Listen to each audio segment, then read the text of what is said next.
Senta que lá vem história. Um programa com histórias reais para inspirar você. E o meu convidado de hoje é pai da Mariana e do Miguel, autodidata e aos 38 anos reinventou a sua profissão. Seja muito bem-vindo, Pablo Magela. Muito obrigado, muito feliz de estar aqui com você. Eu também estou muito feliz, eu sei que você tem uma história muito interessante e vocês vão gostar muito, gente, de ouvir toda a história dele, toda a trajetória que trouxe ele até onde ele está hoje. E Pablo, eu sempre digo pro pessoal aqui que eu gosto muito de começar toda a história do verdadeiro início, que é na infância. Então conta pra gente quem foi o Pablo na infância, se tem irmão, se não tinha. Legal. Bom, eu sou o filho mais velho de 4 irmãos, nós somos em 4. Meus pais são mineiros. Olha, mineiro de onde? Meu pai de Sacramento e minha mãe de Piuí. Ai, que delícia, Piuí, Piuí, a terra dos queijos. Sul de Minas, exatamente, a terra dos queijos. E meu pai do lado do Triângulo Mineiro, de Sacramento. Que bom, é um mineiro. Acho que todo francano todo francano. 50% mineiro. É verdade. E aí eles vieram para Franca, se conheceram aqui, a família toda mudou, né? E aí eu nasci em 1976, tenho mais 3 irmãos, né, que vieram todos homens? depois. Todos homens. Todos homens? Todos homens. Olha só, gente. Imagina como que era, não era o quintal de casa, né? Era. Nossa, eu tenho 2 em casa. E eu lembro tem várias lembranças assim da infância, minha mãe estendendo fralda no quintal de casa. Aquela época tinha que lavar. Tinha que lavar a fralda. E era um irmão pertinho do outro ou não? Nós nascemos, eu tenho um irmão que abaixo de mim, tem 2 anos mais novo, aí depois pulou 4, e veio um mais 2 anos, outro. Nossa, então, que legal. Foi Assim, assim, sua mãe... guerreira. Uma super mãe, né? É assim. Ela não quis ficar tentando até vir uma menina, não. Tentou, parou no quarto. Parou no quarto. Parou no quarto. A ideia era que viesse uma menina, mas não foi a vontade de Deus. Não, eu sou muito feliz tendo 2 meninos, eu nasci pra ser mãe de menino mesmo. Que legal, mas e aí como é que era essa infância? Brincavam muito ali? Muito, nossa, era uma casa, minha casa sempre foi muito movimentada. Aqui em Franca aqui mesmo, em Franca. Né? Sempre em Franca. Sempre morei em Franca. Minha casa sempre muito movimentada porque assim, meus pais recebiam muita gente em casa, sabe? Isso então, é bom, né? Muito mineiro. bom. Mineiro é assim. Exatamente. E aí teve uma época que vieram primos de fora morar aqui. Mas não, morar morava em na minha Franca. casa, na sua casa. Nossa, aí aumentou mesmo, aí que o quintal ficou gostoso. Minha casa teve uma época que moravam 12 pessoas na casa. E como que então, era lidar 6, com isso? né? Porque famílias diferentes, educação diferente. Era desse jeito. Não, aí as regras eram as regras da casa. Meu pai era uma pessoa muito boa, porém ele era muito rígido, muito firme, né? Então, todo mundo respeitava muito. Isso era legal, assim, que havia um respeito muito grande. Né? Minha mãe é uma pessoa de um coração enorme, ajudava muito, trabalhava muito, acordava cedo e até na hora de dormir ela não parava um segundo, né? Cuidando das coisas da casa e tal. Muita criança, né? E o meu pai sempre muito firme, muito rígido, né? Então, foi uma educação, sim, foi uma educação muito... de muito aprendizado moral, sabe? Meu pai era muito assim. Mas foi gostoso, assim, uma família... Como eu disse, sempre muito movimentada, né? A casa, é bom, né? Ter com quem brincar sempre. Exatamente, sempre tinha. E aí os irmãos sempre brigando, hora brincando, Tem né? isso também. Aquela confusão de família. E como é que era o peso de ser o irmão mais velho? Porque a gente sabe, né? Que o filho mais velho, ele vem com um peso também. Porque os pais colocam toda a expectativa em cima do mais velho. Então, nasce o primeiro, a gente quer aquela criança, né, um bibelôzinho, né? A gente fala assim, esse não pode isso, não pode aquilo. Aí, de repente, vem um segundo, já começa a tratar um pouquinho diferente. Não porque é diferente o amor, mas porque a gente percebe que não precisa de tanto. Aprende, é isso. E como é que era ser o mais velho de 4 irmãos? Então, Fabíola, eu sempre tive um peso de responsabilidade muito grande em cima de mim. E era uma cultura da família, né? Meu pai era assim, o filho mais velho sempre tinha responsabilidades muito maiores, né? Acho que antigamente olhava-se mais para isso, né? Isso, aí eu tive que amadurecer muito cedo, né? Eu conto muito, né, nas palestras que eu dou, tal, que com 9 anos de idade, eu pegava o ônibus, morava lá no Leporace. 9 anos? 9 anos. Um ônibus com um pacote de conta para pagar e dinheiro. Ia no banco pagar a conta com 9 anos de idade. Né? Meu Deus. E pensar isso hoje é impossível, não, né? Imaginar a gente não uma criança de 9 anos com aquele monte de dinheiro na mão, eu não pegar penso um nem na ônibus. criança indo pra esquina com 9 anos, ainda mais com um monte de E eu lembro dinheiro. direitinho, eu ia no Bradesco, no centro, eram filas enormes, tinha que né? pegar fila Você no ficava banco. 2, 3 horas na fila, era vários caixas, devia ter uns 30 caixas assim no banco, e todos com filas enormes, assim. A gente vê que era menos perigoso, né? Era, Porque com hoje certeza. você solta uma criança numa fila da lotérica, que seja, com dinheiro, Não, a muito, chance dela voltar era sem muito diferente. nada.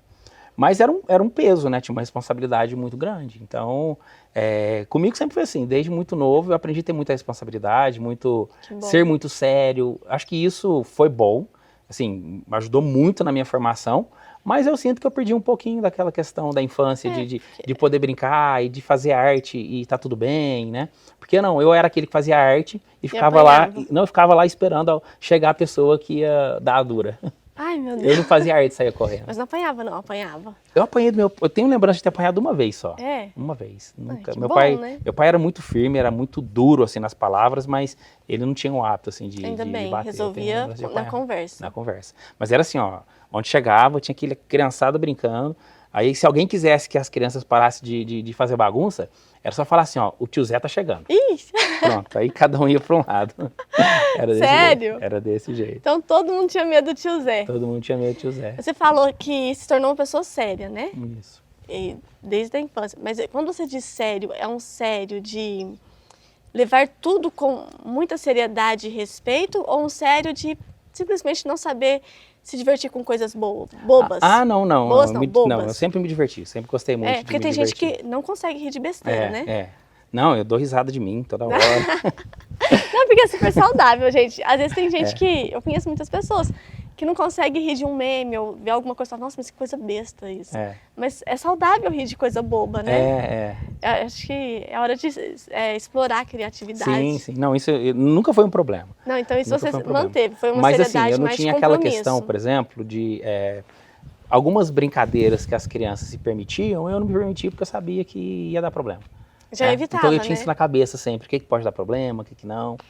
Então, eu lembro uma vez que a gente estava brincando na rua de casa, e aí não era asfaltado, a rua era de terra, né?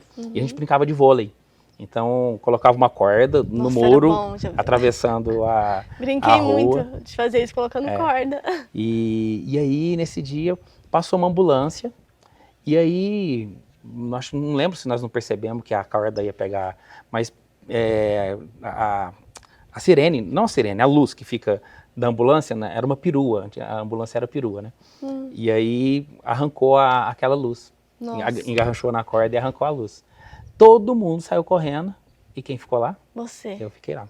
Aí o motorista... Pra assumir a responsabilidade. E o motorista desceu, ele brigou comigo, eu vou vir aqui falar com seu pai, e ele vai ter que pagar.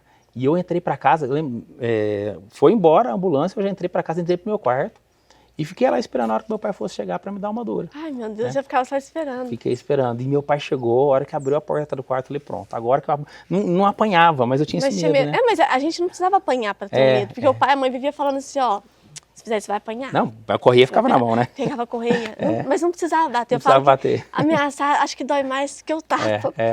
E hoje não adianta, né? Você vai pegar a correia, a criança vai te dar risada. Porque a gente não tem essa cultura, né? Mas um dia eu contei pro meu filho como é que era antigamente. Aí meu marido fez assim, ó. O pai pegava o cinto, fazia assim, sabe quando faz barulho? Pá, pá. Desse jeito, Aí ele brincou com ele, fez assim, mas o menino correu, levou um susto. Eu falei, filho, a gente nunca vai te bater. E aí meu pai chegou, e aí eu falei, pronto, agora que eu apanho, né? E aí, o que aconteceu? Eu contei pra ele, ele falou assim, filho, tá pago. Já tá pago isso há muito tempo, eu pago imposto, foi um erro. Mas o homem não foi chamar, não foi falar com ele, não. Ele foi. que já sabia que tinha tido problema. E a minha mãe contou pra ele. Acho que minha mãe preparou, né? Falou, olha, o Pablo tá morrendo de medo lá no quarto, só esperando você chegar. E aí falou, não, Pablo, já tá pago, você fica tranquilo, eu pago imposto a vida inteira, né? Então, presta atenção da próxima vez, não deixa acontecer. E não foi culpa sua, né? Foi todo mundo. Mas era assim, mesmo tendo... Acho que meu pai era muito justo, né? Meu pai não era uma pessoa injusta. Né? Mas eu tinha esse senso, assim, de responsabilidade. Talvez foi uma coisa que você mesmo foi tomando pra você, será que não? Acredito que sim, Porque às vezes a gente desenha os pais de uma forma... A gente, talvez esse medo, porque quando era o primeiro, você já ficava às vezes com medo, porque era o único em casa, então já tinha aquela coisa, toda hora que vem uma dura, é pra mim, é em cima de mim. Quando tem o segundo, já começa a dividir, né? Só que aí nasceu o petitinho, ainda fica no primeiro ainda, durante muito tempo. Pode ser que talvez você mesmo foi pegando isso pra você, essa autorresponsabilidade, essa autoculpa, né? De olhar e falar, não, vai ser culpa minha, responsabilidade minha, eu sou mais velha, eu tenho que... Porque o pai e a mãe falam, né, ó, você é o mais velho, então... Você tem que cuidar do irmão, você tem que cuidar dos outros. E era assim, Você tem que dar um exemplo. E aí você mesmo se cobrava no extremo e foi criando isso na sua cabeça também. E era assim, por exemplo, eu ajudava minha mãe a cuidar dos meus irmãos, né? Eram 4, imagina. Quando nasceu o mais novo, eu tinha 8 anos. Eu trocava fralda, dava banho. E trocava aquela fralda de pano que você tinha que dobrar, colocar alfinete. Eu nem sei trocar essa. Eu trocava, você acreditava? Com 8 anos. Né? Então tinha até... tava lembrando ontem que foi visitar um cliente, tava a brincadeira lá do dia 1º de abril, né, que é o dia da mentira e tal. Falei, nossa, eu tenho um trauma do dia 1º de abril. Não é trauma, assim, mas eu penso muito antes de fazer uma brincadeira, porque eu nessa época, eu devia ter uns 9 anos, meu irmão novinho, 1 ano e pouquinho, eu cuidava dele, e minha mãe estendendo roupa, minha mãe sempre estendendo roupa. Aposto que foi uma arte que ele fez. E aí eu comecei a gritar, mãe, corre que o Petinho tá sufocado, ele engasgou aqui com a mamadeira, corre. Era mentira. Era mentira, né? E em minha casa, o quintal era chão de terra, ele deixou as coisas tudo lá na terra. A roupa tinha acabado de lavar, tem que lavar de novo. Às vezes na mão, se E ela chegou lá e desesperada, eu lembro assim como se fosse hoje, minha mãe tava branca, minha mãe era mais morena, assim, ela tava branquinha. E aí, o que foi? Eu falei, caiu, 1º de abril. Nossa. Ai, nossa, Pablo, você não Gente, faz com a mãe, não. Ela, assim, eu lembro que ela sentou e deu aquele suspiro, assim, de alívio, né? Que não estava acontecendo nada, né? Nossa, mas foi uma brincadeira de muito mau gosto. E parou no suspiro. Parou, não, foi para no suspiro. Era bem calma. Graças a Deus, ela estava ajudando, imagina. Eu acho que ela pensou, bom, melhor não perder meu ajudante aqui, né? Ela falou assim, não, ainda bem que era brincadeira, né? Mas foi assim, a infância foi desse jeito, né? Tinha a questão da seriedade, mas tinha as brincadeiras também, né? Foi sempre muito divertido, muito, muito gostoso. Era uma infância mais gostosa, né? Que a gente podia correr na rua, brincar, correr descalço, né? Esses dias a gente tava, acho que foi o Rodrigo do Iroba, comentando que brincava de bolibete. Ah, eu vi ele falando. Nossa, eu também. Uma delícia. Bolibete, cadeira salva. Matança. Pique-esconde. Queimada, né? O pessoal chamava de queimada também. Era matança, na minha época era matança. Era matança também. E a gente brincava de pique-esconde até 9 horas da noite, assim, era o auge, você poder ficar acordado até as horas da noite. Nossa, e aí era, tipo assim, nossa, eu sou super grande já, minha mãe deixava eu ficar na rua. Era assim. Minha mãe deixava eu ir uma vez na semana só aos sábados, que eu podia brincar na rua. Durante a semana eu ficava dentro de casa com os meus irmãos, que eu sou de uma família de 5, eu sou a 4ª filha. E aí meus irmãos mais velhos cuidavam muito, a minha irmã me levava pra escola, então, ao contrário de você, eu era cuidada. Tá. Eu não cuidava, eu era cuidada. Mas e aí, no desenrolar da vida? Aí Pablo foi crescendo, vai contando pra gente um pouquinho mais, né? Como é que foi o primeiro emprego? Eu quero saber sobre quando você conheceu sua esposa. Eu gosto de saber das coisas do coração também, a gente gosta muito dessa parte. Então vai contando pra gente também. Meu primeiro emprego foi ainda criança, eu devia ter uns 7, 8 anos, vendia queijo na rua. Nossa! O tio do meu pai trazia de Sacramento, aí trazia uma cesta cheia de queijos, e eu e meu irmão, abaixo de mim, nós saímos com 2 pratos na mão, né? Um queijo curado e um queijo fresco. Era prato mesmo? Com um pano de prato em cima. E a gente batia de porta em porta vendendo queijo. Vendia muito queijo. Vendia bem? Vendia porque eu acho que eles achavam muito bonitinho, né? 2 crianças vendendo queijo. Pai era esperto, hein? E aí comprava. Mas era, assim, era mais por nós mesmo, assim. Ele dava... Parte do dinheiro que a gente ganhava, ele dava pra nós, assim, pra gente... Era uma coisa leve de fazer. Era. E desde criança a gente trabalhava, sempre trabalhou, né? Costurava tricê de sapato, fazia os enfeites. Aí depois meu pai montou uma banca de pesponta em casa e minha mãe cuidava. Então com 12 anos eu trabalhava na banca já. Nossa, começou bem cedo mesmo, então. Aí com mais responsabilidade, né? Porque o vender queijo na rua, enfim, isso era mais... Não tinha hora, não tinha limite, né? Agora na banca não, estudava de manhã, ia pra casa e eu trabalhava até 7 horas da noite, todos os dias. Nossa, até às 7, ainda tinha que fazer lição de casa. Tinha que fazer lição de casa, era assim. Mas eu acho que foi positivo, viu, Fabiola? Eu não vejo como negativo, não. Sempre foi muito bom, assim. A gente aprendia muito, assim, a dar valor, né? Nas coisas, né? Nas pessoas, então... Até no dinheiro, né? Porque hoje em dia quando a gente entrega um dinheiro muito fácil para a criança, por isso, que acho que mudou muito, né? Em algumas famílias, principalmente, né? Às vezes, por exemplo, meu filho, ele Nossa, ele não pode ouvir essa parte. Mas a fadinha do dente, recentemente, foi lá em casa e ela não tinha dinheiro trocado. Então, ela só tinha R$50. E aí, aconteceu isso umas 2 vezes. Ele deu muita sorte dela não ter esse dinheiro trocado, sabe? E aí, esses dias, ele já tava assim, nossa, eu podia perder 4 dentinhos pra eu ganhar uns R$200. Olha só. Mas por isso que eu falo assim, às vezes o dinheiro vem fácil hoje em dia. Então, assim, eles não têm uma consciência do que é para ganhar bocetinha, né? Não que a gente não ensine em casa, a gente sempre ensina isso também, mas só para entender sobre o valor, porque quando eu era criança, se eu ganhasse 50 centavos, gente, eu pensava muito o que eu ia fazer com 50 centavos. Dava para comprar algumas coisinhas, né? Porque era o início do Plano Real, a minha idade. Era o início do Plano Real, então assim, a gente comprava pouquíssimas coisas, umas balinhas, mas eu gostava de comprar material escolar, então às vezes eu juntava para comprar algum caderno, um lápis diferente, mas era pouquinho, eu ficava pensando muito, né? Hoje é um pouco diferente, mas o Caleb ele ainda guarda bem, ele gosta de economizar. Mas você não, você já foi aprendendo a se educar até financeiramente, né? Sim, com certeza. Você tinha um salário nessa época? Tinha um salário. E assim, nós tivemos fases onde financeiramente era bom, assim, tinha uma tranquilidade, uma segurança, e fases também que nós passamos muito apertado, né? Eu lembro que um dia eu cheguei pro meu pai depois, ele trabalhou como gerente de produção em fábrica de calçados, então assim, ele tinha um salário bacana, a gente tinha a banca também, que na época era muito bom também, então tinha uma condição financeira, assim, relativamente confortável, mas quando ele saiu da fábrica, ele montou uma fábrica, começou a produzir. Então, até começar a dar certo, né? Nós passamos muito apertado. É porque demora. E eu lembro que um dia eu fui pedir dinheiro para ele para comprar uma fita virgem para gravar música. A gente gravava música, né? Ligava na rádio para pedir música. É antigo, hein? Tem gente que não sabe nem o que é isso. A turma do Spotify não tem noção do que é isso. Eu tô começando a perceber nesse programa que eu tô ficando meio idosa já. E aí eu pedi dinheiro para comprar uma fita. Ele falou, Pablo, não posso te dar. Nossa, olha, tem coisas que ficam na memória da gente, né? Eu fiquei muito triste porque eu não tinha dinheiro para comprar. E eu trabalhava, né? Então, nessa época, por exemplo, meu pai não conseguia nem pagar o nosso salário, a gente estava começando e tudo mais. Mas era tudo, a gente compreendia muito, né? Embora não tivesse essa possibilidade, não pude comprar a fita, fiquei triste com isso. Lembra disso também, até hoje? Lembro, ficou marcado, né? Mas assim, não tinha aquela questão assim de reivindicar o meu direito, que era o meu salário. Não, era pelo bem da família, pelo né? bem da família. É um trabalho... Então era uma consciência que existia, que era muito positiva, né? Isso é bom. Tudo isso, né? E acho que ensina também a olhar a família de um jeito mais unido, né? Sim, assim, de ser um pelo outro mesmo. Né, nós somos, lá em casa nós somos muito unidos, eu e meus irmãos. Isso Bom, o tempo foi passando, aí eu comecei a participar de grupo de jovens, com 12 para 13 anos de idade. Conheci a minha esposa em um grupo de jovens. Eu participei até uns 16, 17, me afastei. Fiquei uns 2 anos, aí com mais ou menos uns 18 eu voltei. E aí eu estava numa festa, e aí a festa do grupo de jovens, um amigo meu que participava me convidou. Eu fui de bicão na festa. E aí chegou uma hora que... para voltar para o grupo de jovens. A ideia foi essa. E aí teve um momento lá que surgiu um violão, eu toco violão, canto, peguei o violão, comecei a cantar. E aí passa a minha esposa junto com a mãe, elas estavam indo embora. Ela fala que não, mas eu lembro que ela olhou para a mãe e falou assim, mãe, ele toca violão.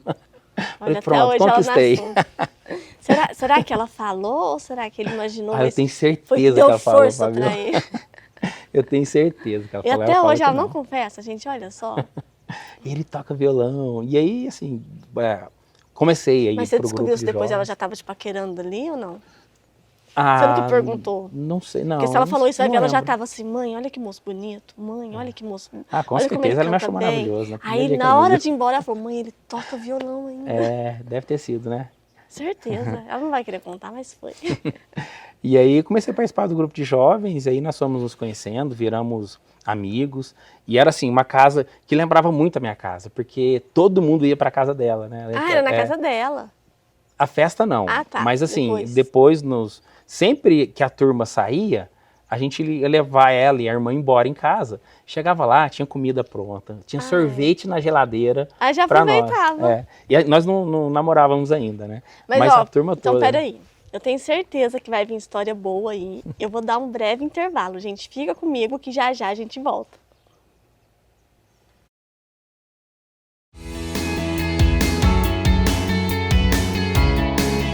Quantos ultrassons uma gestante tem que fazer num pré-natal de qualidade? Você já se perguntou sobre quantos exames? Não são muitos. Eu sou o Nilo Paim, médico ginecologista obstetra, atuo na área de medicina fetal e posso te falar que podemos fazer um excelente pré-natal de baixo risco com 4 exames. Um exame para avaliar o embrião e datar muito bem aquela gravidez com 8, 9 semanas. O exame da translucência nucal com 13 a 14 semanas, primeira avaliação da morfologia, avaliação se o risco para trissomias, né, síndrome de Down, se esse risco aumenta ou diminui após o exame, o morfológico do segundo trimestre entre 20 e 24 semanas e mais 1 ou 2 exames obstétricos no terceiro trimestre da gestação para seguir o crescimento do bebê. E pronto, temos um excelente pré-natal na parte de ultrassonografia.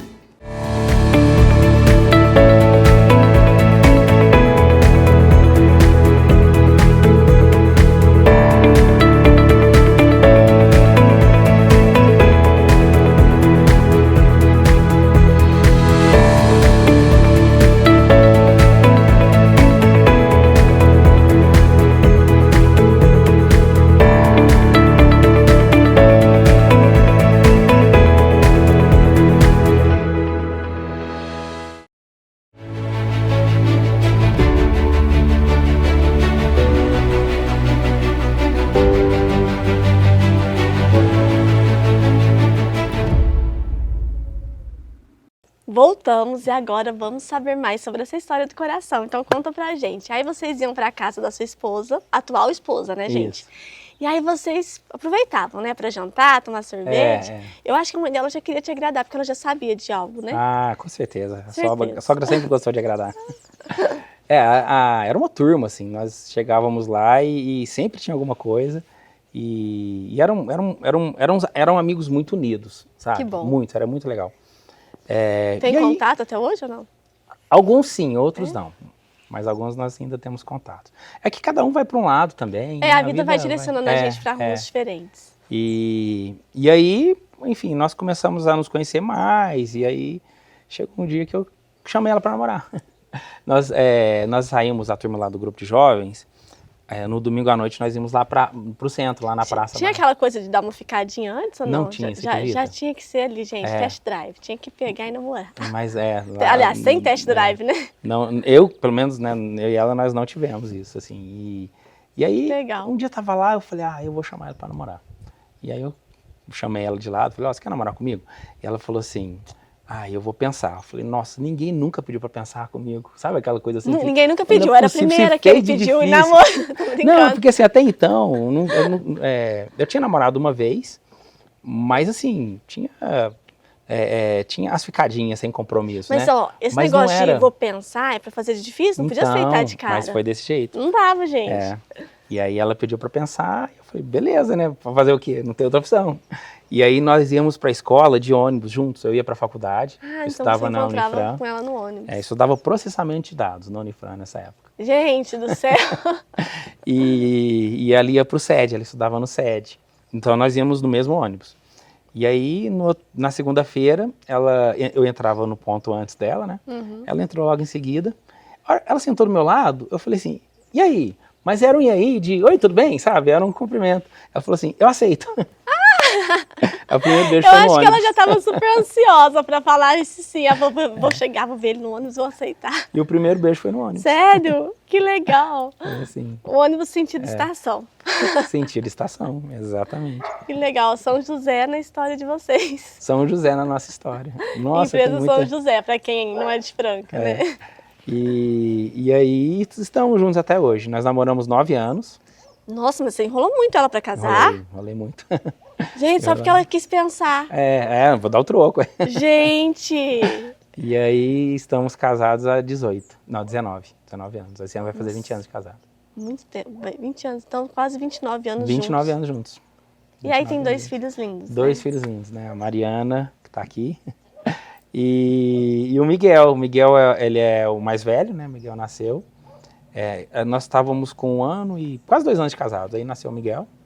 E aí, 1 ano e 2 meses depois, nasceu a Mariana. Eles são pertinho. Ah, foi pertinho. É bom, porque assim, cresce unido, brinca bastante junto. E é legal que o Miguel protegia a Mariana quando ela era criança, sabe? A gente ia nos lugares assim, aí a Mariana sempre foi faladeira, sempre fez amizade com todo mundo. E o Miguel chegava lá, batia o pé, ela é minha irmã. Tipo, ninguém mexe aqui não. Gente, deixa eu falar uma coisa. A gente tá numa chácara, é um lugar lindo, maravilhoso. Então, tem cachorro, gente, tem natureza. Então, vocês vão ouvir passarinhos, vão ouvir o barulho dos cachorrinhos também. Então, não liguem, tá, gente? É porque o ambiente é pra ser bem gostoso mesmo, porque fica um cenário lindo. É uma delícia. E que é uma delícia, né? Hoje a gente tá até num cenário diferente. Hoje o Pablo foi privilegiado hoje. Bom, então, e aí teve toda essa questão, assim, casados, tiveram um filho que super protege até hoje, a irmãzinha, muito bonito isso. E eu sei que você, Pablo, você passou por uma situação, né, que você, desde a infância, vivia com tiques, né? Que a gente fala dos tiques nervosos, e só foi diagnosticado, descobriu que era isso anos mais tarde. Você já estava com sua esposa. Isso, já namorava. Então conta pra gente o que é isso, né? Qual que é essa questão que você tem e como é que foi essa descoberta. Porque eu acho muito importante a gente falar sobre isso, porque, gente, vocês vão ver que isso não impediu ele de forma alguma de ser quem ele é hoje. Pelo contrário, hoje ele ajuda pessoas com o trabalho dele e encoraja pessoas, até mesmo falando sobre isso, né? Então eu quero muito que você conte pra gente sobre isso. Então, com 5 anos de idade, eu comecei a ter uns tiques. A princípio foi um tique vocal, que eu tinha, ficava gemendo assim, e uma tosse. Não tosse, como se estivesse limpando o pigarro. E aí, nessa época, até minha mãe, minhas tias achavam que eu estava com algum problema de garganta, né? Eu tive, anos atrás, assim, eu acho que eu tive algum problema de garganta, não me lembro bem o que foi, mas eles achavam que podia estar voltando e tal.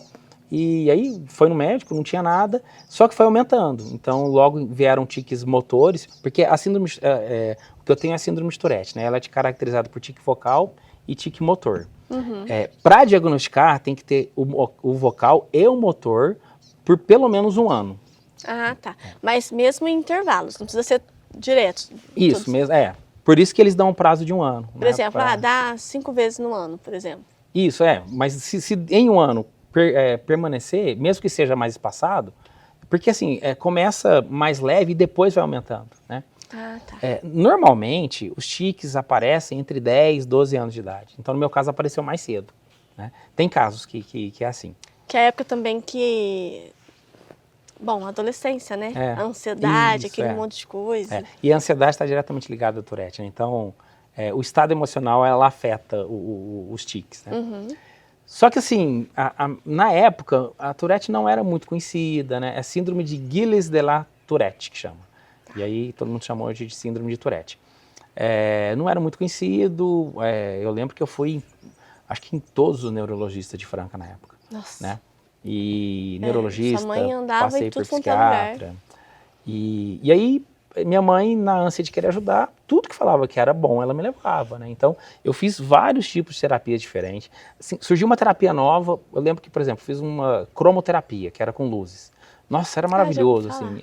Era, nossa, uma terapia maravilhosa. Eu saía muito bem, porque relaxa, né?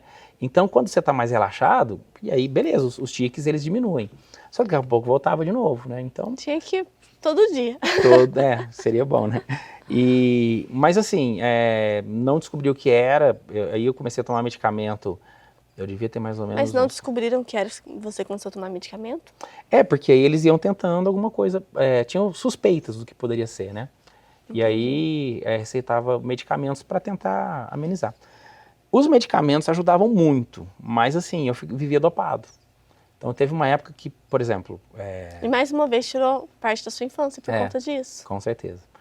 E eu me lembro que quando eu estudei no IETC, até a 8ª série, né, que hoje é o 9º ano, né? E aí, no ensino médio, que antigamente a gente falava colegial, eu fui para o Sudário Ferreira, que era no Leporácio, eu morava no Leporácio. E eu comecei a estudar à noite. Então, nessa época, eu devia ter uns 16 anos, 15, 16 anos, eu acordava 11 da manhã, almoçava, dormia de novo, meio-dia, meio-dia e meio, acordava 5 da tarde, tomava banho, só dormia, por causa do medicamento. Final de semana, para poder ter um pouquinho de vida... Desculpa, eu perdi a sua idade, quantos anos? Mais ou menos nessa época, uns 15. Uns 15, Naquela época você já podia 16. Até estar trabalhando já, né? Então, eu trabalhava lá na banca, né? Então, isso foi uma coisa que acabou ajudando, porque eu trabalhava com meus pais, então você tinha essa possibilidade, E aí, épocas que o tratamento era mais forte, era assim. E aí, final de semana, eu não tomava para viver um pouquinho, né? Para eu poder sair com os amigos. Mas não dava abstinência? Porque eram remédios fortes, né? Você conseguia ficar tranquilo? Você continuava sonolento, mas abstinência não. Não me lembro assim de ter tido abstinência. Alguns remédios, para você não tomar, você tem que tomar parando gradativamente, né? Não tenho lembrança assim de ter abstinência, mas você continuava sonolento, né? Ainda ficavam uns dias assim, aqueles sintomas. E minha vida foi assim por bastante tempo, né? E sem saber exatamente o que era, né? Tinha várias suspeitas e eu acho que fiz vários mais difícil é isso, né? Porque quando a gente tem um problema, se a gente consegue entender o que é e olhar para ele, acho que a ansiedade da família acaba, né? Porque você já sabe o que é, então agora é tratar. Mas quando você não sabe, você não tem noção do que é isso, é muito mais difícil. Porque você fica assim, nossa, o que será que vai acontecer comigo? Será que eu vou morrer com isso? Né? Você não sabe. E descobriu o que fez toda a diferença, porque aí eu tinha 22 anos, uma amiga que é terapeuta ocupacional, ela falou, olha, Pablo, surgiu um tratamento para discinesia, acho que é discinesia mesmo, com a toxina botulínica, que é o Botox. Né? E é um tratamento que dá muito certo. Quem faz esse tratamento é o Dr. Vitor Tumas, lá em Ribeirão Preto. Procura ele. E aí, procurei o Dr. Vitor. Na época, nós ligamos para agendar uma consulta. Fabíola, eu lembro que na época, eu tinha 22 anos, 98 mais ou menos. A consulta dele naquela época custava R$500. Nossa, já era caríssimo naquela época. E aí nós ligamos lá no devia ser no tipo consultório. Uns 1.000 hoje em dia, 1.000 bem e mais, acho que uns 2.000 no mínimo. Nossa. E aí nós ligamos lá no consultório, a secretária falou, olha, ele só tem agenda para daqui 10 meses. Mas faz o seguinte, pede um encaminhamento pro neurologista dele, que o Dr. Vitor ele é chefe do Departamento de Neurociências da USP em Ribeirão Preto. E ele acompanha os residentes lá. Então, pede um encaminhamento, que aí ele consegue... Nossa, a secretária foi maravilhosa. Não, foi maravilhosa. E aí, assim aconteceu. Nós pedimos um encaminhamento para o médico que me atendia na época. E aí, fui à primeira consulta lá. A gente foi atendido por um residente e não foi legal, assim. Ele não... Só manteve o medicamento que eu estava tomando, enfim, ele veio um monte de exames que eu tinha feito e ele nem pediu os exames para ver. Eu fui sozinho. E eu voltei bem frustrado, assim. Imagina, eu pensei porque você depositou toda a confiança. Talvez pessoa que encontraria esse médico também, né? E eu pensei que encontrasse o Dr. Vitor. E aí marcou um retorno para 30 dias. Eu quase não voltei.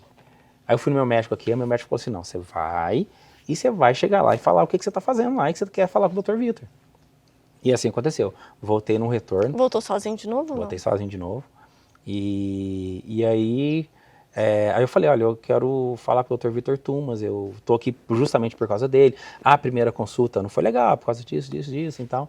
Aí o médico que me atendeu falou, olha, ele tá aqui, vou chamar ele. E era outro médico nesse dia que te atendeu? Era outro médico, porque acho que é um plantão, né, que eles fazem.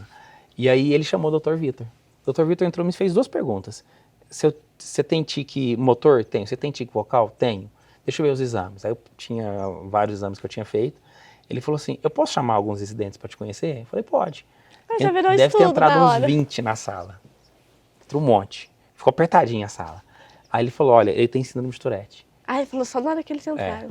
E aí ele falou, olha, é raro, não é... Na verdade não é tão raro. Tem estimativa que fala que, acho que 1% da população pode ter sintomas de Tourette, você acredita?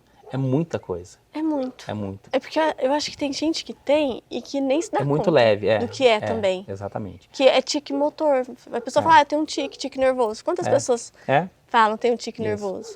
E na maioria dos casos, por volta de uns 28 a 30 anos de idade, para. Né? Alguns casos permanecem, que é o meu caso, por exemplo. Né? Que é mais raro ainda. Então permanecer. E aí, enfim, aí eu lembro que quando eu fui no médico, eu tinha uns 30 anos, aí eu falei, olha, o Dr. Vitor Tumas na época falou que pode desaparecer com 28 a 30, aí o médico falou assim, você ganhou de presente para a vida inteira. Aí... E como é que ele sabia que você ganhou? Porque quando permanece, geralmente aí fica. Tá. Então quando não fica parando... Quando não cessa entre 28 e 30 anos, geralmente aí permanece. Você já estava nessa idade? Já estava. Tá. Já tinha mais. E aí, como é que foi ouvir isso? Aí nessa época eu já era muito mais tranquilo, porque eu aprendi a lidar, né? Assim, eu gosto, você falou que saber o nome, saber o que você tem ajuda. Então, quando eu fui diagnosticado, o que mudou? Mudou que eu sabia o que era, pronto. Então, traz uma paz, né? O conhecimento traz paz, né? Quando a gente conhece, Nossa, adorei você vive em paz. Essa frase. Conhecimento traz paz. Nossa, perfeito. É base da filosofia, isso, né? O conhecimento ele vai te trazer essa paz. Então, eu descobri o que eu tinha. O tratamento ele foi mais direcionado, né? Porque aí eu comecei a tratar com os medicamentos próprios para a Tourette, que continuaram sendo medicamentos mais fortes. Só que aí o médico começou a fazer testes diferentes, né? Diminuir dose e... Até o seu médico já sabia para onde olhar, né? Isso, exatamente. Gente, mas eu amei tanto essa frase do conhecimento que traz paz, porque mais cedo, antes da gente começar a entrevista, a gente estava falando sobre o autoconhecimento também. Então, assim... A gente descobrir o que tem, traz paz. A gente olhar para dentro, para poder entender o porquê de certas atitudes nossas, o porquê de certas coisas que a gente diz, coisas que a gente tem medo. Tudo isso traz tanta paz, porque às vezes a gente carrega a vida inteira.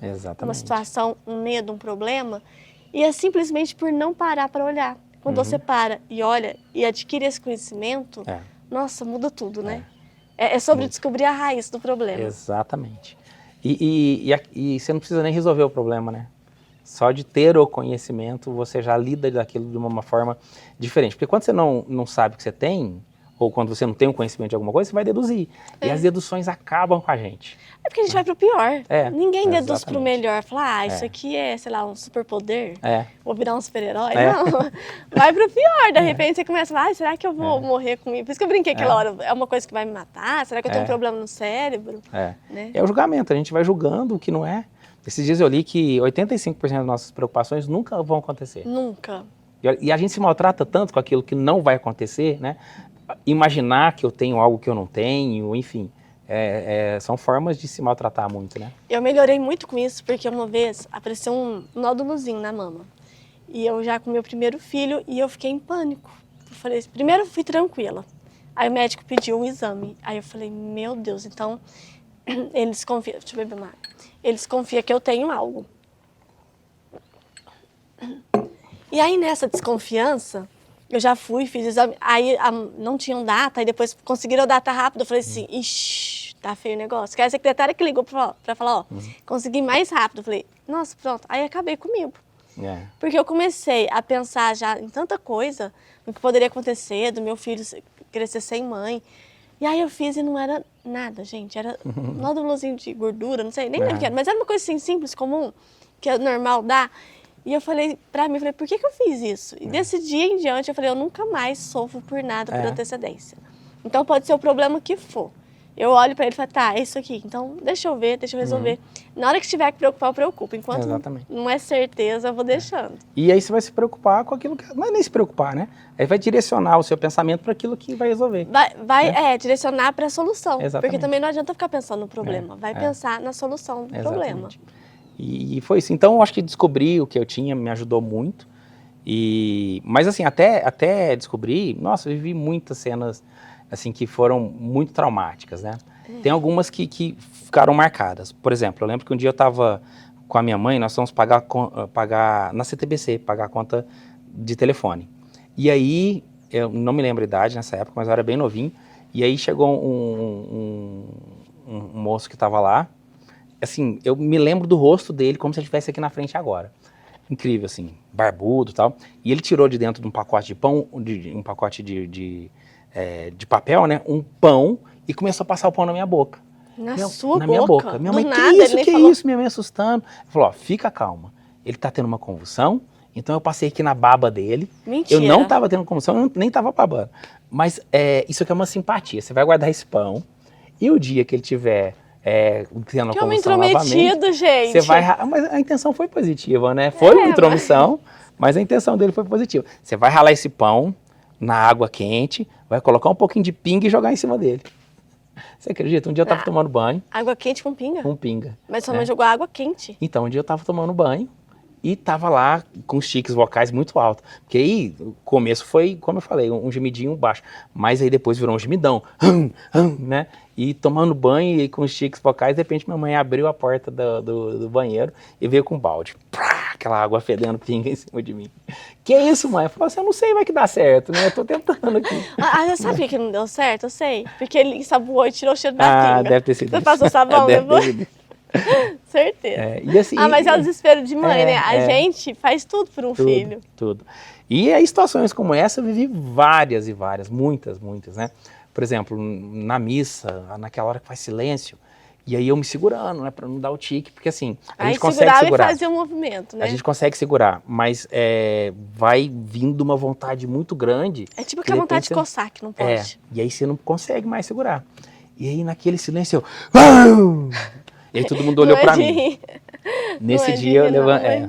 Mas então, hoje eu lembrando disso, eu dou risada, né? Mas eu lembro que no dia eu levantei e fui embora. Fiquei com tanta vergonha. Né? Então, várias situações. E teve uma que foi a virada de chave. Eu tinha mais ou menos uns 16 anos, eu estava no shopping recém-inaugurado aqui em Franca, lotado de gente. Nos cursos de oratório eu sempre conto essa história.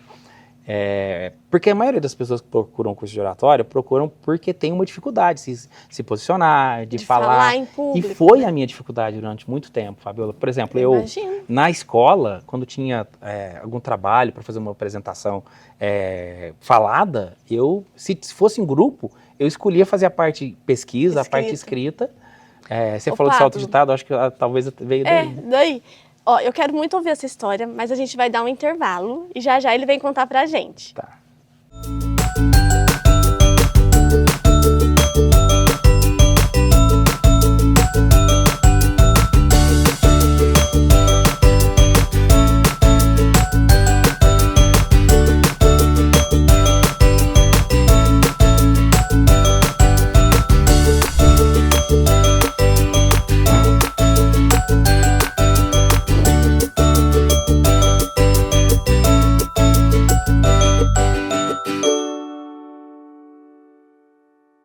Você já sentiu o desespero de investir tempo e recursos e não obter os resultados que precisa?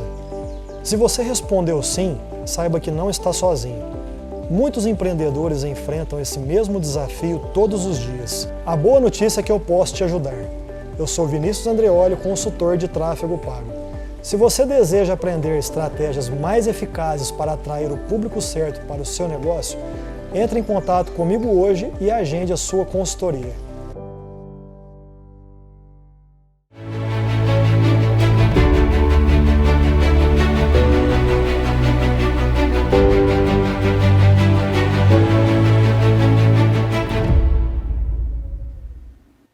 Voltamos e agora o Pablo vai contar essa história do shopping. O que será que aconteceu? Conta pra gente. Então, eu tava lá com alguns amigos e aí tinha uma mulher com uma bebezinha no colo. Aí a mulher tava de costas pra mim, mas a bebezinha no colo, né, olhando por cima do ombro da mãe. Uhum. E aí eu dei um tique e ela me imitou. Que gracinha. E aí eu fiz de novo, ela me imitou de novo. Nossa, Fabiola, aquele dia eu fiquei muito mal. Eu pensei assim, e a criança achando que você tava brincando. Então. E aí eu pensava, nossa, lá na escola, né, a turma me zoar. Enfim, zoava muito na escola? Muito, nossa, muito. Todo dia. Eu tinha a pessoa da minha sala me protegia. No recreio, por exemplo, eles faziam, quando eu tava com crises, assim, dos tiques e tudo mais, eles faziam, assim, um escudo humano ao meu redor para as crianças não me verem. Gente, ele contando assim, às vezes não dá pra ter a noção, mas é porque assim, geralmente são tiques muito fortes, né? De movimentar corpo, de movimentar tudo, né? Você me contou que antes você balançava também, né? Então, hoje a gente tem um olhar diferente para essas coisas. Nem todo mundo, mas muitas pessoas, hoje as pessoas estão aprendendo a ter um olhar diferente para isso. Mas antigamente era isso, né? Era zoeira, todo mundo caía em cima mesmo. As pessoas não tinham esse cuidado de pensar no outro. Como é que ele vai se sentir com isso, né? E na escola, adolescente, criança, tem menos filtro ainda, né? Mas hoje eu vejo as crianças, parece que elas estão mais conscientes, né? Mais conscientes. Com certeza. Mas enfim, aí esse dia eu fiquei muito mal, fui para casa, Meus amigos, sem entender o que estava acontecendo, foram comigo. Eu falei, nunca mais eu venho nesse shopping, que é muito ruim e tal. Mas eu lembro que eu cheguei em casa, entrei pro quarto e eu chorava. Mas acho que talvez foi um escape também, que talvez você não estava mais aguentando. Será que não era um pouco? Talvez sim, né? Que muito pesado, foi o limite ali já pra você? E o fato de ter sido um bebê pesou muito pra mim, né? E aí nesse dia... Ou seja, até um bebê tá percebendo. E aí nesse dia eu falei assim, o que eu tô fazendo com a minha vida? Mas na hora que essa frase veio na minha mente, o que eu estou fazendo com a minha vida, não é o que outras pessoas estão fazendo. Não é o bebê. Nossa, você teve essa consciência. Eu tive essa consciência, 16 anos. E aí, nesse dia, eu decidi que eu tinha que começar a me enfrentar. E foi o que aconteceu. Por exemplo, na outra semana, eu liguei para os amigos, né? Quero ir pro shopping. Como assim? Você falou que nunca mais ia. Eu falei, mudei de ideia, quero ir. E eu cheguei lá, eu procurei. Eu queria achar a mesma mulher com a bebê no colo, lógico que eu não achei, né? Mas eu fui até achar uma outra mãe com a bebezinha. Eu fiquei atrás, era uma menininha, era bem próximo, bem parecido. E eu cheguei, e aí eu fiz por querer, dei um tique, a bebezinha imitou de novo. Fiz a segunda vez, ela imitou de novo. A hora que eu fiz a terceira vez, ela riu. Eu tinha sempre a sensação, quando as pessoas riam, que estava rindo de mim, qualquer lugar que eu chegava. Né? Se tá rindo de mim. Ah, tá. Só que nessa hora, na hora que ela riu, eu falei, ela não tá rindo de mim, ela tá rindo pra mim. Ela tava brincando com você. E aí começou a ficar mais leve. Aí, escola, tinha que apresentar um trabalho, eu queria estar lá na frente falando. Aí parou de escrever, falou, vou falar. Não, parou nada, né? Porque aí o povo acostuma que a gente faz a parte escrita do trabalho, eu também fazendo a parte escrita. Mas eu ia lá à frente para apresentar também, né? E aí eu comecei a me enfrentar, né? Então, eu falei que na igreja eu fui muito ajudado, né? Porque muitas pessoas me acolheram, mesmo sem saber o que eu tinha, né? Queriam me ajudar. A primeira palestra que eu dei na vida, eu tinha 19 anos, foi na igreja. Olha só, e não sabia ainda o que tinha? Não sabia. Foi um retiro. Eu tinha mais ou menos umas 100 pessoas, retiro de jovens. E eu falei para umas 40 minutos, para 100 pessoas. Eu acho que eu li. Tava muito nervoso, não tem muita lembrança assim no dia. Minhas pernas tremiam, tava bambinho, eu segurava na mesa, assim, de tanto que as pernas estavam bambas. Eu li a palestra inteira, só parei de ler na hora que no final que eu dei um testemunho, falei de mim. A hora que terminou, eu saí, fui para uma capela que tinha do lado, e eu comecei a rezar, eu falava, ai meu Deus, eu fiz tudo errado aqui, ficou muito ruim. E aí, de repente, abriu a porta da capela e o padre entrou. Eu falei, pronto, agora que eu levo uma dura. Ele me colocou em pé, eu tava de joelho. Me abraçou e chorou uns 10 minutos abraçado em mim. Jura? E ali você percebeu que tinha assim, olha, se eu tivesse sozinho nessa sala, já valeu você ter vindo aqui. E, nossa, foi muito forte esse dia. E, lógico, com certeza, essa atitude do padre também me deu muita força para continuar. E aí eu comecei a buscar autoconhecimento, né? Porque o que eu sempre ouvi dos médicos é que não tinha cura, que a gente ia tratar os sintomas, porém que reduzir a ansiedade melhorava, se eu fizesse coisas prazerosas também ajuda, melhora. Uhum. Por exemplo, tocando violão, cantando eu não faço, falando eu não faço, entendeu? Eu fiz processamento de dados, falei que foi o primeiro coisa que eu fiz, mas depois eu fiz biomedicina. Eu tenho formado. E nada a ver com o que eu faço hoje, nenhuma das duas. Nada a ver, gente. Não, inclusive a gente não contou pra todo mundo o que é que você faz hoje ainda, né? E aí eu colhia sangue na faculdade. Eu fiz estágio na Santa Casa, colhia sangue, enfim. E não fazia os chiques, né? Que legal. E hoje me tornei professor de oratória. Acho até que pela dificuldade. Foi muito acidental, né? Nessa época que eu fui lá no médico descobri, eu tinha 22 anos. A minha esposa, ela sempre esteve do meu lado me apoiando, sempre me deu muita força. Que bom também, né? Encontrar alguém para abraçar a causa junto. Muito, muito. Nós nos casamos, eu tinha 29 anos. 29 anos. E aí, logo em seguida, nasceram, né, o Miguel, a Mariana, e eu comecei a trabalhar com treinamentos nessa época. A Mariana, ela era recém-nascida. E aí eu comecei a dar treinamentos, na época a gente dava treinamento de atendimento ao cliente, treinamento para lideranças. Ou seja, ele pegou aquilo que ele tinha medo, né, e começou a falar em público, ensinar várias pessoas. Porque assim, aos 19 já enfrentou, né, uma plateia, e daí pra frente não parou mais. Não parei mais. E sempre buscando entender como que a mente funciona, né, como que as emoções afetam nossos comportamentos, e aí sempre estudando, né? A gente estava falando que a questão de ser autodidata, Acho que do que eu faço hoje profissionalmente, no começo foi muito por esses estudos que eu fiz. Primeiro foi para procurar ajuda para mim. Por exemplo, uma ferramenta que eu utilizo hoje é o Enneagrama. E eu conheci o Enneagrama em 2006. Foi transformador eu entender os meus padrões de comportamento. Isso. Nossa, é incrível. Né? E eu descobri que eu sou prestativo, que eu ajudo mais do que eu deveria ajudar, que eu deixo de fazer as minhas coisas para fazer pelo outro, e que isso tem um fundo de orgulho, porque no fundo você quer receber o reconhecimento das pessoas, você se acha melhor que todo mundo. Nossa, foi assim... Primeiro eu fiquei muito bravo de ter descoberto. Imagina que eu sou assim. Tem coisa que é ruim de descobrir, eu tenho um passado difícil, né? Minha vida foi cheia de dores, eu não sou assim. Mas sou, né? Não é que eu sou assim. Mas olhando para o lado terapêutico também, às vezes tem a ver com aquela criança que nem sempre tinha atenção quando precisa, porque você tinha que ajudar, tinha que cuidar, né? É isso. E a formação da personalidade é assim, né? A nossa personalidade ela é formada até 7 a 9 anos. E não é nem a experiência que a gente vive, mas é o significado que a gente dá àquela experiência, né? Então, o significado que eu dava é esse. Quando eu ajudava, eu tinha o reconhecimento. Eu lembro, por exemplo, que eu ajudava a minha mãe, e aí, para mim era maravilhoso quando ela chegava para as amigas dela, ou parentes, e falava assim, nossa, o Pablo, quando limpa a casa, limpa melhor que eu. Nossa, eu me achava o máximo, né? Nossa, e aí o que eu fazia? Limpava mais ainda. Né, eu já fiz muito isso com meu marido. Quando ele ia pra cozinha, não sabia cozinhar, falava, nossa, como você faz comida boa. Nossa, os maridos vão acabar comigo. E hoje ele cozinha melhor do que eu. Meu filho prefere a comida dele. Me deu certo o elogio, viu, gente? E é a busca do reconhecimento. Então, assim, aí depois eu fui trabalhar na Oi, né? Eu trabalhei na área comercial, trabalhei com venda de automação comercial. Depois fui trabalhar com telecom, vendendo planos corporativos. E aí, em 2011, fui trabalhar na Oi, na operadora, como gerente de canal. Nossa, foi uma escola para mim, foi muito bacana. Só que assim, eu ainda fui cheio de traumas, né? O caipirinha do interior, que chegava nas reuniões em São Paulo, todo mundo... O fato de falar meio mineiro que a gente tem já é uma piada em São Paulo, né? Então, e para mim isso era muito difícil, né? E tanto é que eu ficava na minha, ficava quietinho, né? Só que aí eu comecei, a minha personalidade é muito assim, né? No primeiro mais quieto, mas à medida que eu vou conhecendo as pessoas, meio que eu vou conquistando as pessoas, e aí daqui a pouco eu me sinto à vontade, né? E aí tinha um gerente de canal lá, o Reinaldinho, e todo mundo falava desse Reinaldinho. Quando eu entrei ele estava de férias, não tinha conhecido ele.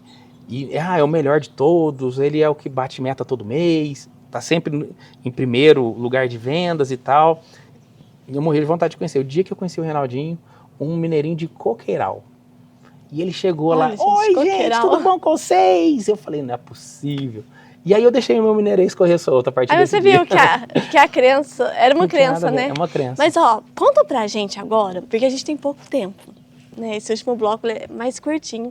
E eu quero muito que você conte pro pessoal de que forma você ajuda as pessoas hoje em dia. Então, conta mais do seu trabalho, né? O que é que você faz? Porque, gente, depois da Oi, que veio essa questão da oratória, né? Isso, eu fui trabalhar numa empresa de consultoria em gestão de pessoas e desenvolvimento de pessoas. Aí eu comecei a ministrar cursos. E ali você falou, é isso que eu quero fazer. É isso que eu queria fazer. E aí eu comecei a me especializar, né? E hoje você tem sua empresa, né? Hoje eu tenho minha empresa, né? A Sintonize-se. E hoje nós ajudamos as pessoas a melhorar os resultados através da forma como elas se comunicam e se relacionam consigo e com os outros. Olha que lindo, então, gente. A oratória, ela é uma das ferramentas, né? De relacionamento. Eu não falo nem que é ferramenta de comunicação, né? A comunicação é a principal ferramenta que nós temos para nos relacionar com as pessoas. E eu tenho certeza que você já transformou muitas vidas através desse trabalho, né? Foram mais de 20 mil pessoas. Eu fiz, o ano passado eu parei para fazer um inventário, assim, né? Mais de 20 mil pessoas só presencialmente que nós ajudamos. Olha, gente, presencialmente. Pensa se ele resolve fazer online. E, não, Pablo, já estamos indo online. Já, hein? Pablo, e assim, só pra gente encerrar, eu gostaria de ficar conversando com você muito mais tempo, porque parece que a hora, assim, fez assim, né? A gente sentou agora e acabou o tempo. Pessoal, eu vou deixar aqui sua rede social. Quem quiser encontrar o Pablo, é só adicionar ele nas redes sociais, né? E você dá a maior atenção pessoal ali, né? Com certeza. Então é isso, gente. Procurem ele. Eu tenho certeza que ele pode ajudar você que tem dificuldade em falar. E encerramos aqui. Pablo, muito obrigada pela presença, por compartilhar sua história com a gente. E até o próximo Senta Que Lá Vem História.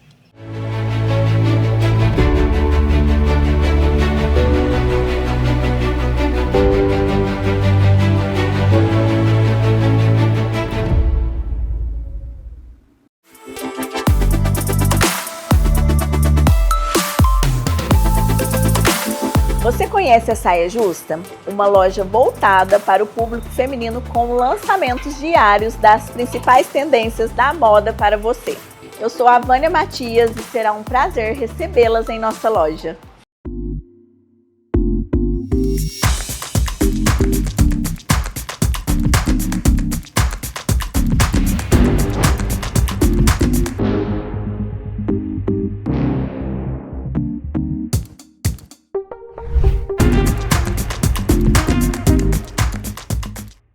Muitas pessoas têm dúvida a respeito da aposentadoria por tempo de contribuição, principalmente após a reforma de 2019. E hoje eu quero trazer alguns esclarecimentos a respeito da aposentadoria dos trabalhadores na área da saúde. Meu nome é Marcos da Rocha Oliveira, especialista em direito previdenciário. Os trabalhadores da área da saúde possuem o direito de ter reconhecido o tempo de trabalho em condições especiais. Isso significa que o homem terá um acréscimo de 40% no seu tempo de contribuição e a mulher terá um acréscimo de 20% no seu tempo de contribuição. É preciso ficar atento quanto à documentação exigida, o chamado PPP. É um documento que exige uma análise mais detalhada. E para isso, tanto na realização do cálculo quanto na análise da documentação, é preciso que você tenha um profissional habilitado, especializado para isso, para que ao final você consiga ter a melhor aposentadoria.